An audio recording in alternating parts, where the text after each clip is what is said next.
Olá, eu recebo hoje um doutor em teologia que lidera uma igreja evangélica de 7.300 membros. Aliás, uma igreja que está completando 100 anos em Curitiba.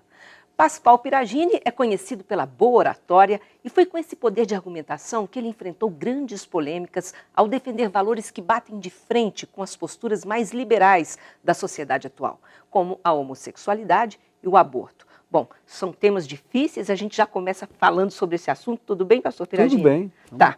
O senhor faz parte desse grupo de pastores e representa uma igreja que está nesse grupo que defende hoje abertamente questões em debate na sociedade. Porque durante muito tempo as igrejas ficavam mais fechadas, mais reservadas, tinham, a gente pode pensar até um certo pudor de tocar publicamente em temas que enfrentam muita resistência.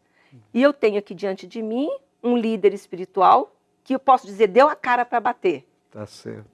Mas eu acho assim, que os evangélicos sempre defenderam aquilo que nós temos falado, não é uma novidade. A grande diferença é que hoje o número de evangélicos na sociedade aumentou. Então a força de opinião, a força de mobilização, que antes era pequena, passa a ser maior e aí desperta a população. Mas os postulados sempre foram os mesmos. Mas por que essa posição tão de enfrentamento com questões que para outros grupos sociais são consideradas grandes conquistas, como os direitos dos homossexuais? A igreja não trabalha contra os direitos de quem quer que seja. Por exemplo, a Igreja Batista é das minorias, mas a Igreja Batista sempre teve uma história de defender a liberdade de opinião, a liberdade de expressão e a liberdade religiosa de modo geral. Para você ter uma ideia, o movimento que incluiu a Quarta Emenda na Constituição Americana nasceu na escola dominical das igrejas batistas nos Estados Unidos. E até hoje os batistas no mundo inteiro têm uma organização que defende a liberdade religiosa de expressão em todo o mundo, independentemente dos postulados, das teorias, etc. Nós cremos nessa liberdade, mas também usamos essa liberdade para apresentar aquilo que cremos. É só isso.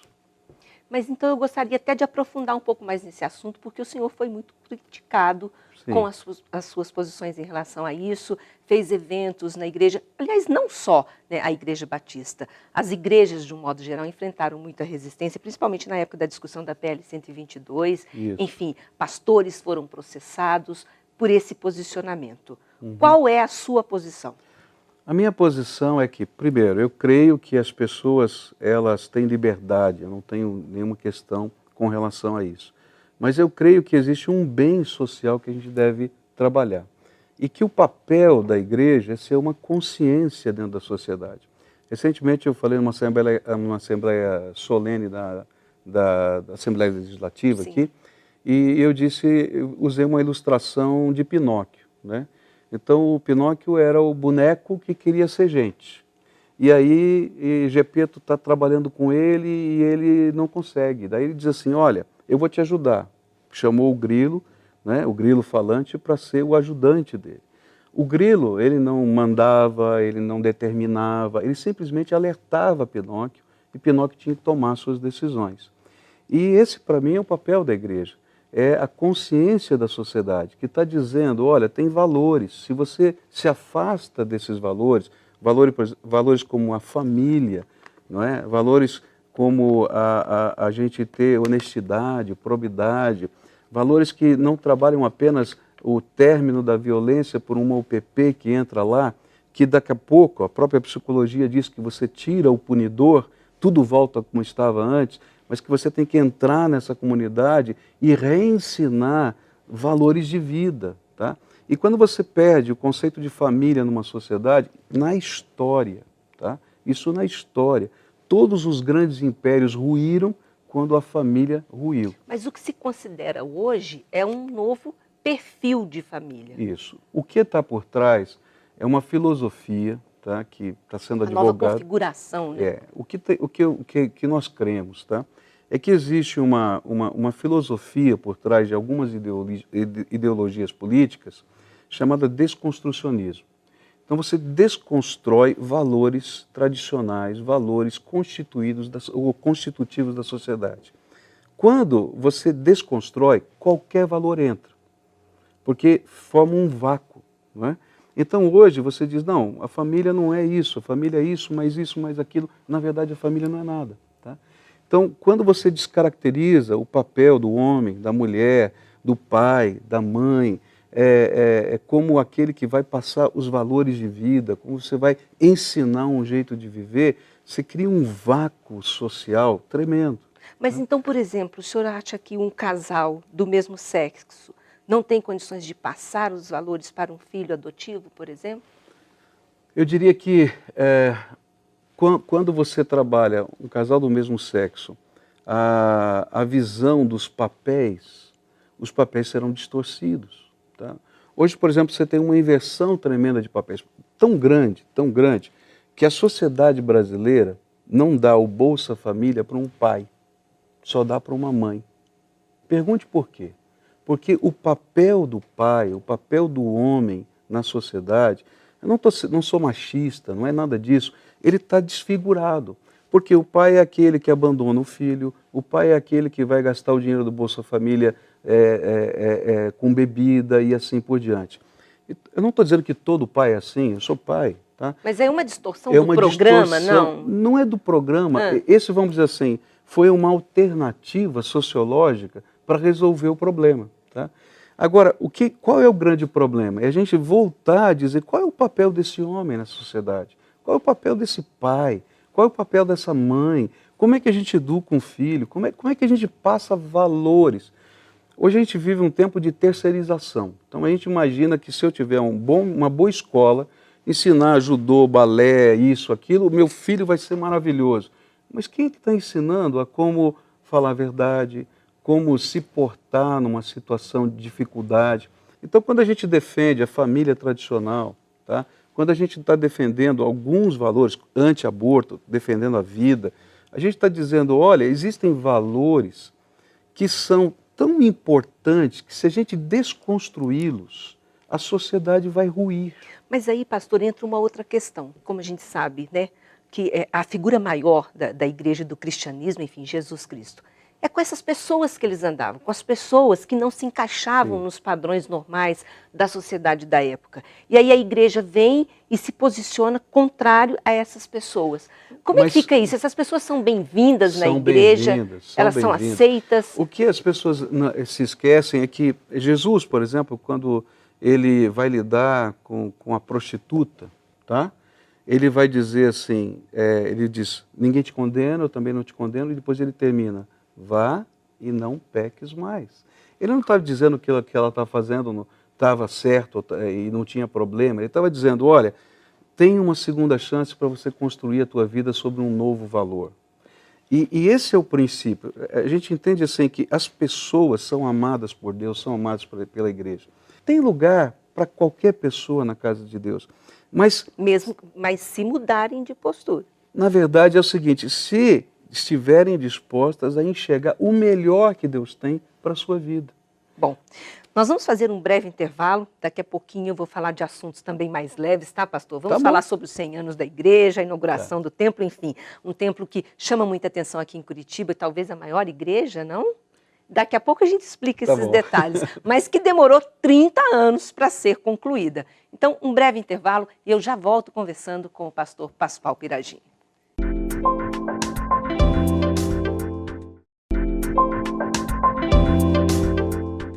Estamos de volta com Gente.com, hoje recebendo aqui no estúdio o pastor Pascoal Piragini, que é líder da Primeira Igreja Batista de Curitiba, que aliás está inaugurando o templo, né, pastor? Isso. Depois de quase 30 anos de construção. Por que tanto tempo, pastor? Porque na nossa visão a igreja é gente, né? Então a Bíblia nos ensina que a igreja não é um templo, não é uma construção, são pessoas. E a nossa missão não era construir um templo, o templo era parte ou uma consequência, né, do povo que está lá. Mas então eu vou fazer um parênteses, eu tinha voltado com a intenção de não te pressionar tanto agora, mas já que o discurso é esse, por que um templo tão suntuoso? Ah, ok. Bom, depende, né, de como a gente olha. Quem ficou 37 anos no cimento não acha que é suntuoso. E quando a gente trabalha um processo de comunidade, né, a Igreja Batista tem que entender que ela é uma igreja comunitária. Toda a decisão é tomada pela Assembleia, como se fosse um condomínio, tá? Então a igreja sonhava com algumas coisas assim, bonitas, né? E não queria perder o seu processo de missão, mas foi construindo algo que glorificasse a Deus e que eles sentissem alegria. Para você ter uma ideia, o projeto foi decidido em assembleia, tá? Então foi feito um concurso com 3 arquitetos, os projetos foram colocados em divulgação pública, houve reuniões abertas para os arquitetos apresentarem. É muito bonito o e aí projeto. um plebiscito votou no projeto do Forte Neto, que é esse que está sendo feito. Sim. E eles sonharam e construíram 20 e tantos anos para chegar naquele objetivo. Então é um projeto assim que dignifica Deus, é um projeto que tem a ver com o lugar que a igreja está, num lugar privilegiadíssimo da cidade, que é ali na Avenida Batel, não é? E que o povo que está lá disse, puxa, nós gostaríamos de fazer assim. Não, assim deve ser uma alegria para os frequentadores. Mas aí eu entro numa outra questão, lembrando aqui, a gente está falando do projeto, né? Que o Edir Macedo também está inaugurando um super templo de Salomão em São Paulo, enfim. Hoje há muito esse movimento das igrejas desejarem estar situadas em templos, as igrejas evangélicas, né? Que chamam muito a atenção. Um movimento que também já houve na Igreja Católica. Os Sim. prédios católicos são lindíssimos. Agora, isso é um efeito do avivamento da fé. Tá? Toda vez que você vai encontrar na história o despertar da fé, tá? As pessoas investem naquilo que dá prazer ao coração delas. Tá? Porque isso é feito, não é com dinheiro público, é feito com a contribuição de cada um e a contribuição é destinada para o templo. Eu não posso mexer e colocar para outra coisa. Então, o senhor entrou em outra área importante, Tá. contribuição para a igreja, Sim. que é um dos grandes questionamentos de quem está fora da igreja. Que avaliação o senhor faz disso? Por que as pessoas dão dinheiro para a igreja? E muitos criticam dizendo que dão dinheiro para pastor. Então, eu vou fazer uma pergunta diferente. Por que, Tá. que as pessoas dão dinheiro para clube de futebol? Porque são torcedores, porque amam Porque, aquilo? veja bem, as pessoas investem naquilo que elas acreditam, naquilo que elas sentem prazer, naquilo que as pessoas voluntariamente se sentem parte. Então, quando você participa de uma igreja evangélica, você não participa de um culto. Você participa de um movimento de fé que envolve desde o bebê, tá, até o ancião. E aí, os vários serviços que a igreja faz, eles precisam de recursos. E lá a nossa igreja é comunitária. Então diz assim, olha, eu vou dar um exemplo, tá? No nosso bairro tem um problema. Os meninos estavam andando de skate nas canaletas dos ônibus, tá? E era um perigo, uma hora era um que estava sendo atropelado, o outro a grita do bairro, como é que vai fazer? Esses meninos e tal. Aí um grupo da igreja diz assim, olha, por que a gente não constrói aqui, no estacionamento do templo, uma pista de skate? E por que a gente não coloca um professor, um cara bom para ensinar? Mas a gente não coloca só skate, mas coloca também valores, para ensinar a vida, respeito às leis de trânsito, isso, aquilo, e a própria fé. Eu disse, olha, joia, o espaço está aqui, dinheiro eu não tenho. Ele disse, mas pastor, posso fazer? Pode. Aí vai, levanta junto à comunidade o dinheiro, constrói, tá? E está funcionando lá, até hoje. Tá? Então, quando você começa a fazer isso, e você toma as decisões numa assembleia, e você investe o seu dízimo, você investe a sua oferta alçada, que é a oferta destinada, Sim, sim. e você é a pessoa que vai executar, porque a Igreja Batista é assim, o pastor, ele, por exemplo, eu tenho um cargo por 3 anos. Tá? A cada 3 anos eu coloco o meu cargo à disposição e todos os pastores, e num plebiscito aberto a igreja diz, quero que ele continue ou não. O senhor continua há quantos anos? Eu estou há 25 anos, vou fazer 26 anos. Então eu coloco o meu cargo à disposição a cada 3 anos. O dinheiro da igreja é administrado pelos membros da igreja que são eleitos na Assembleia. Não tenho nenhum pastor que cuida de finanças. Tá? Porque a minha missão é pregar o Evangelho. A minha missão é falar das coisas do reino de Deus, é trabalhar com gente. Mas quem busca hoje uma igreja entende essa missão? Porque a impressão que passa é que as igrejas, para muitas pessoas hoje, são vistas como, poderia dizer assim, templos de favores. Eu vou ali para resolver meu problema, eu vou para conseguir um marido, para arrumar um emprego bom, para ficar rico, para ficar próspero, enfim. Isso te preocupa? Me preocupa com a próxima geração. Eu vou dizer por quê. Toda vez que esse tipo de movimento entrou na Igreja Católica, na Igreja Protestante, está acontecendo aqui no Brasil, a próxima geração fica desiludida. Então, Se hoje, decepciona? Se decepciona, porque é Porque mentira. não é um banco de negócios. Não, Você isso vai é negociar mentira. com Deus, me dá isso que eu faço aquilo. A impressão que passa, às O que vezes, acontece muitas vezes é que quando as pessoas estão buscando a Deus, elas vão encontrar. Essa é uma coisa bonita de Deus. A palavra de Deus vai ensinar para a gente que buscar-me-eis e me achareis quando me buscardes de todo o vosso coração. Então, se você está buscando a Deus, Deus vai encontrar você, Ele vai tocar. E muitas vezes pessoas começam buscando aqui e ali, e a graça de Deus vai entrando e vai direcionando para aquilo que é a verdade que está na Bíblia. Então, há muitas pessoas que migram de um lugar para o outro. Tá? Por quê? Começam a estudar a Bíblia, começam a ler a Bíblia e dizer, peraí, a Bíblia está dizendo assim, então eu quero estar num lugar que seja mais próximo disso aqui. É claro que qualquer igreja é imperfeita. A Igreja Batista é imperfeita? É imperfeita, porque tem homens, eu estou lá. Então eu como homem sou imperfeito. Mas a gente está lá seriamente tentando olhar para a Bíblia e viver aquilo que está na Bíblia. Então as pessoas vão se aproximando, vão chegando. E aí, quando esses valores da Bíblia passam a ser meus valores pessoais, eu sinto prazer de doar meu tempo, eu sinto prazer de investir, eu sinto prazer de servir. Então é coisa linda quando você vê aquele povo indo fazer um trabalho de assistência social, como construir casas nos ribeirinhos da Amazônia. Que, aliás, a sua comunidade faz bastante. Faz, nossa faz isso. Nos ribeirinhos aqui do Paraná,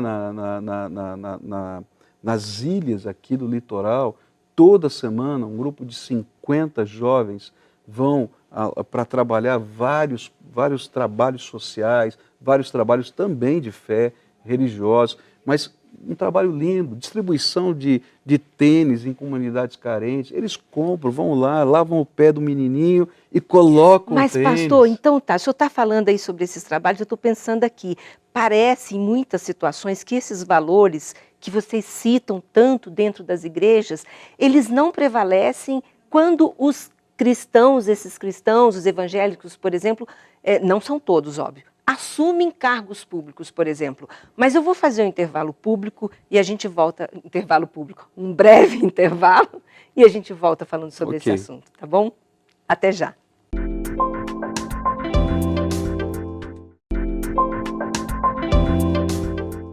Estamos de volta no Gente.com, hoje conversando, trazendo aqui no estúdio o pastor Pascoal Piragini. Há pouco falávamos sobre a participação dos evangélicos na vida pública, enfim, na política, e as igrejas se manifestando, se posicionando mais claramente em relação a isso, né, pastor? O que o senhor acha disso, de pastor pedir voto em púlpito? Tá, eu tenho uma posição pessoal de que o pastor, ele pode ter uma vocação política desde que ele deixe de ser pastor, tá? No sentido assim, eu me licencio dessa função, tá? Porque é muito complicado você trabalhar as duas coisas, tá? É difícil porque eu advogo a separação entre igreja e Estado, não numa separação muda, tá? Mas para que a igreja possa estar tão desimpedida a ponto de ser a consciência, para ter coragem de dizer para esse partido, para aquele partido, para o governo que está em exercício ou para a oposição, os valores que nós defendemos são isso. Quando você tem uma ação partidária, você tem os compromissos firmados com aquela ideologia e você às vezes não fica tão isento. Então, essa é a minha grande dificuldade. O senhor se decepcionou com muitos líderes evangélicos que assumiram cargos públicos? Eu acho que os evangélicos se decepcionaram. Houve um grande movimento entre as igrejas evangélicas para a eleição da Assembleia Constituinte. Isso foi forte, muito forte. Por quê?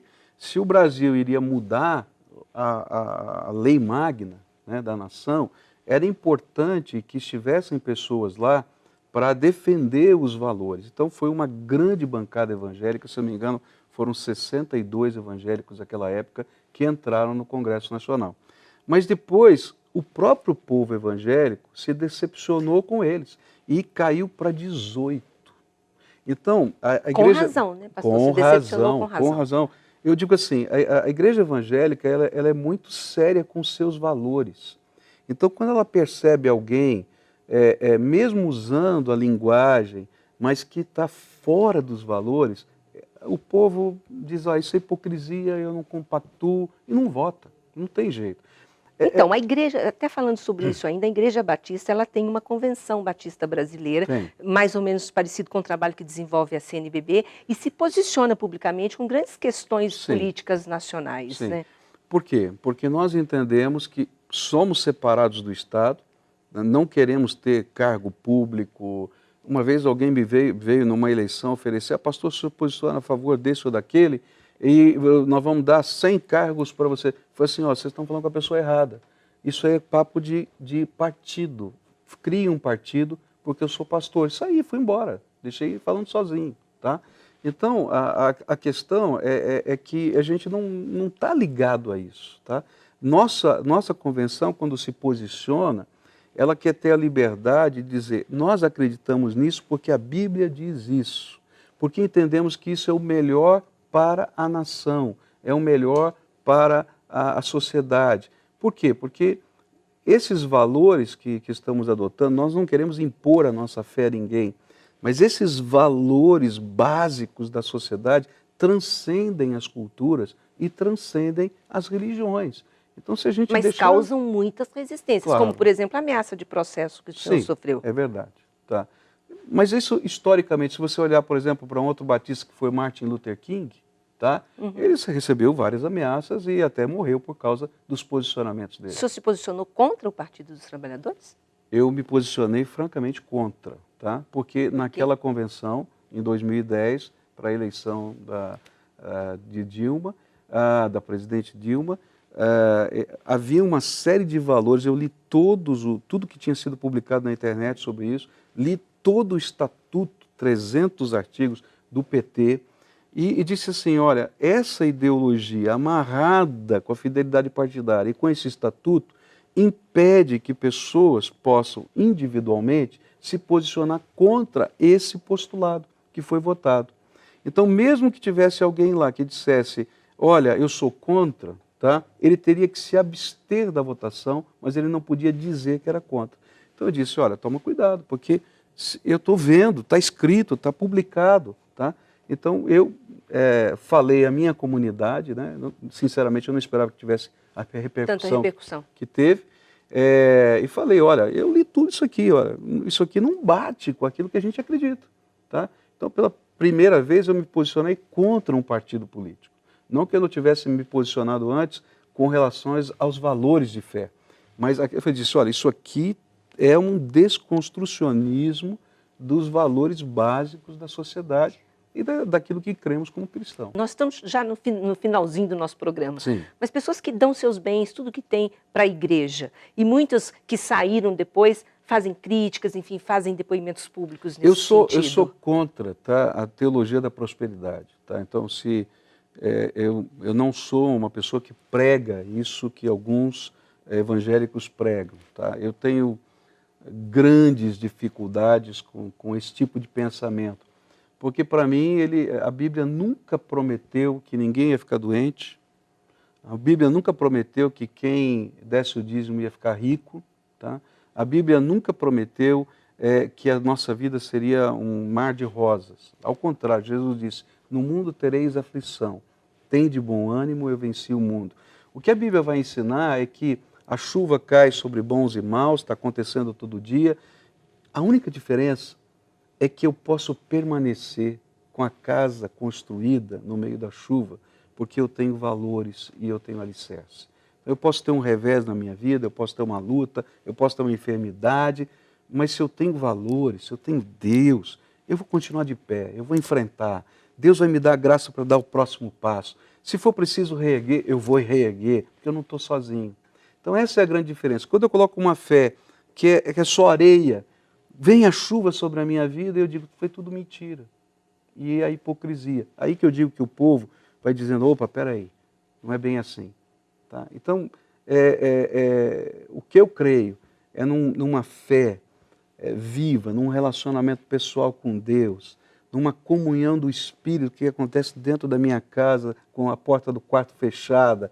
E quando eu leio a Bíblia, o Espírito Santo fala comigo. E quando eu vou à igreja, eu tenho comunhão com outros que vivem essa mesma fé e que estão vivendo momentos diferentes. Um está caído, e a gente vai lá para levantar, e o outro está levantado e diz, agora é minha hora de erguer o outro. E a gente vai trabalhando assim. Então, rapidinho para a gente encerrar, esse é o alicerce desses 100 anos, pastor, uma história gigantesca, né? É lindo, é lindo. Eu sou suspeito, mas o que me apaixona... É a igreja mais antiga de Curitiba, não? Não é. Não. A igreja evangélica mais antiga de Curitiba é a igreja presbiteriana, tá? Que foi a primeira igreja evangélica fundada aqui. Mas, se não me falha a memória, a luterana, que era uma igreja étnica, foi a primeira igreja. A igreja de missão foi a igreja presbiteriana. Mas é uma igreja que tem história. Se a gente pensar que o estado do Paraná tem 160 anos, sim, então ter uma igreja com 100 anos em Curitiba é uma história bonita. Foi um prazer falar com o senhor. Muito obrigada pela participação no Gente.com. Obrigado, Mira, pelo convite. E até uma próxima oportunidade. Se Deus quiser. O programa de hoje fica por aqui. A gente se vê de volta na próxima edição. Até lá.